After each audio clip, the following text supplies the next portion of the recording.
ఇంకొకటన్నా, నేను ఇందాక మీతో చెప్పినట్టుగా నా దగ్గరికి ఒక ఇష్యూ వచ్చింది.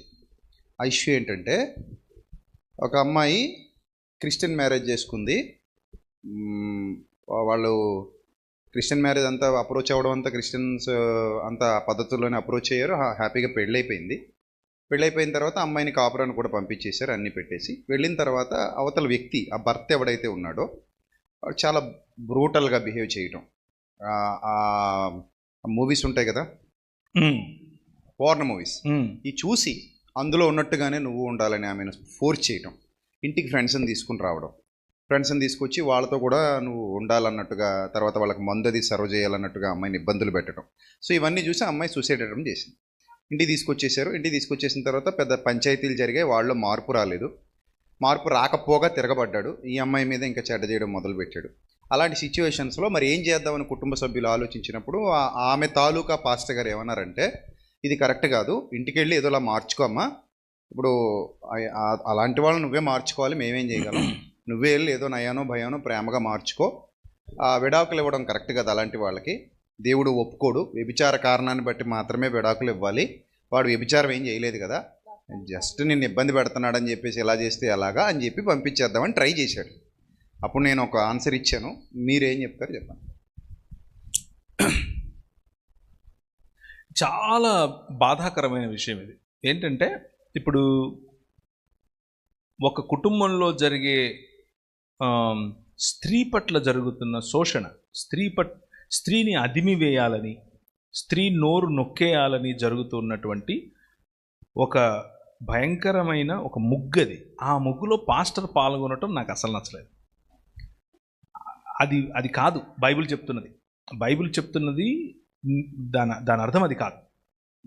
స్త్రీలు కూర్చున్నవారు మీ భర్తలను మార్చుకునే ప్రయత్నం మీరు చేయాలి. అందులో ఏ డౌట్ లేదు. చీటికి మాటికి విడాకులు అనేది బైబిల్ చెప్పదు. ఆ విడాకులు ఇవ్వమని ప్రోత్సహించదు. విడాకుల కంటే క్షమాపణే ముందు మనకు ముఖ్యం. క్షమాపణ తర్వాతే ఏదైనా.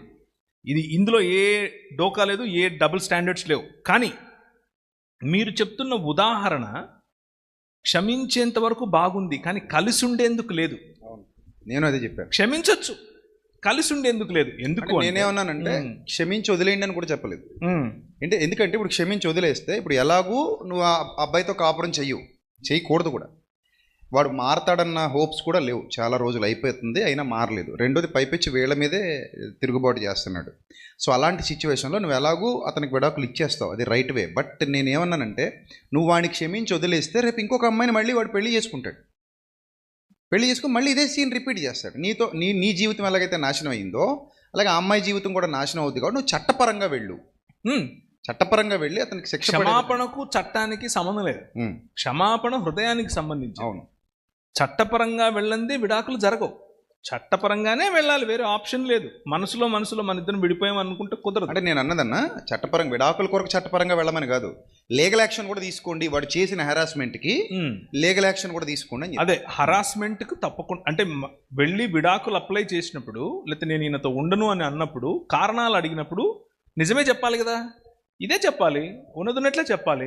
అబద్ధం చెప్పాల్సిన అవసరం ఏంటి? ఉన్నదే చెప్పాలి. ముఖ్యంగా మీరు చెప్తున్న కారణాలలో ఒకవేళ, అంటే జనరల్గా, నేను బ్లాంకెట్ స్టేట్మెంట్స్ చెప్పట్లేదు, జనరల్గా పురుషులను ఇంటికి తీసుకొచ్చి మత్తులో ఉన్నప్పుడు తన భార్యను పరాయి పురుషుడితో పడుకోమని చెప్తున్నాడంటే నంబర్ 1. నంబర్ 2, ఇంతకుముందు మీరు నాకు ఇచ్చిన డీటెయిల్స్ ప్రకారంగా తన భార్య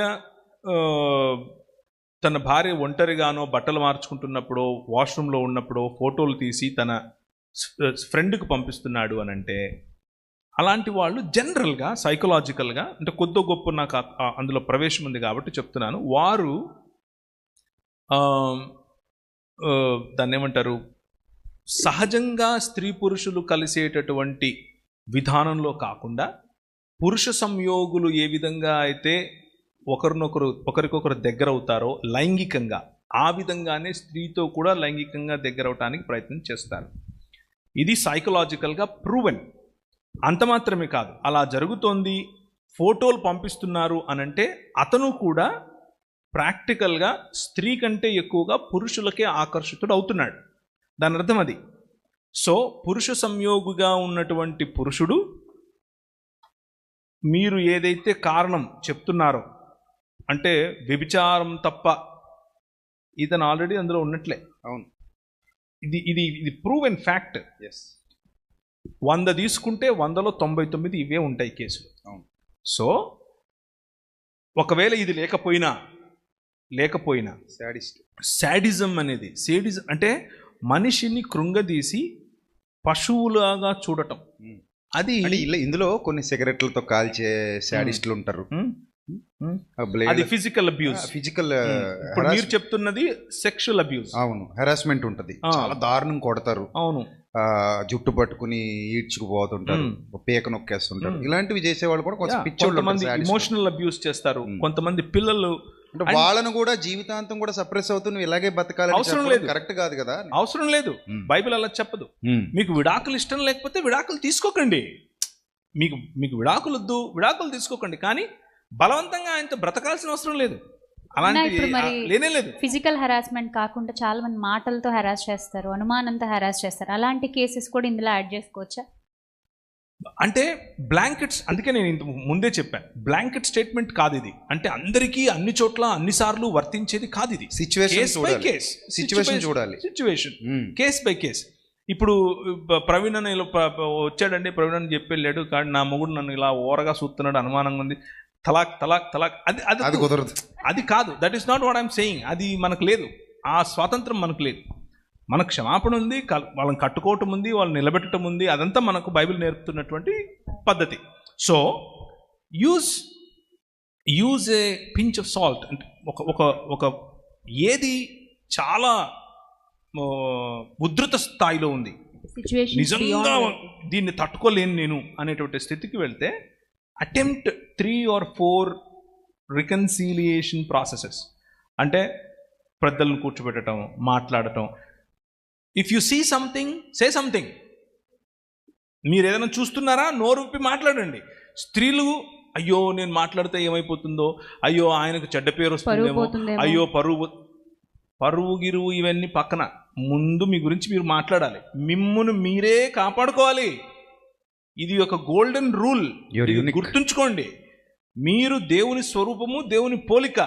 మీ ఆయన వచ్చి రోజు బాధేసుకొని పోవటానికి మీరేమన్నా దాన్ని ఏమంటారు, బానిసలు కాదు.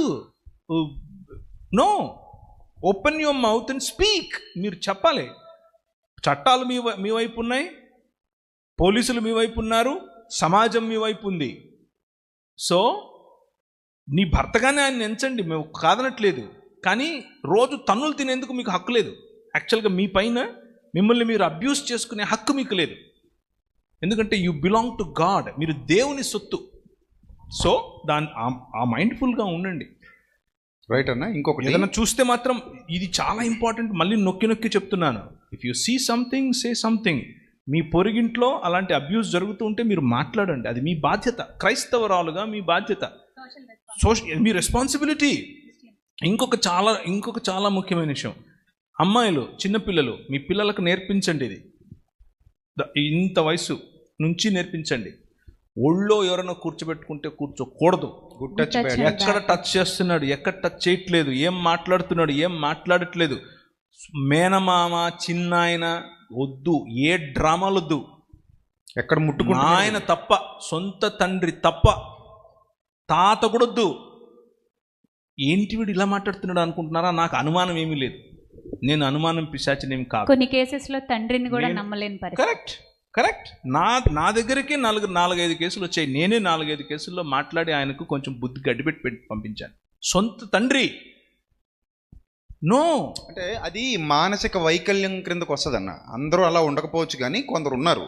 అది మానసిక వైకల్యం.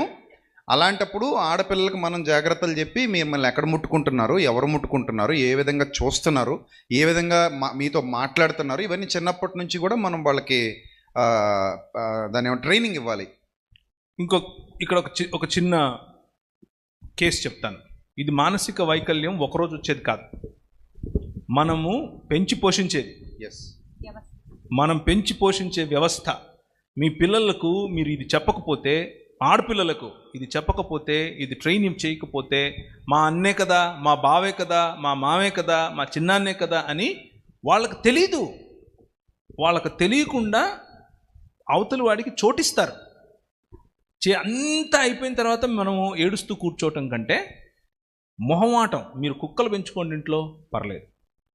పిల్లులు పెంచుకోండి, పర్లేదు. పాములు పెంచుకోండి, మొహమాటాలు పెంచుకోబాకండి.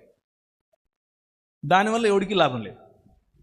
డైరెక్ట్గా చెప్పండి. అది పాము కంటే ప్రమాదం, చాలా ప్రమాదం. పాప పెద్దగా అవుతుంది, దూరంగా ఉండండి, డైరెక్ట్గా చెప్పండి. ఏంటి తప్పు? అవసరమైతే ఇంటికి రావద్దని కూడా చెప్పొచ్చు. 100% చెప్పండి. పాప పెద్ద అవుతుంది, కొంచెం దూరం ఉండండి, అయిపోయా. ఒక్కసారి చెప్తే ఇంకా లైఫ్ లాంగ్ రాడాడు. Be straightforward. ఈ విషయంలో స్త్రీకి హక్కు ఇచ్చే బాధ్యత మంది, పురుషులది. ఒకవేళ మీ భార్య చెప్పలేకపోతుంటే మీరు చెప్పండి, ఒరే పాప పెద్ద అవుతుందిరా, దూరం ఉండరా, బుద్ధి లేనోడా, డైరెక్ట్ చెప్పండి. ఏం తప్పలేదు. This is how you should deal with such things, right?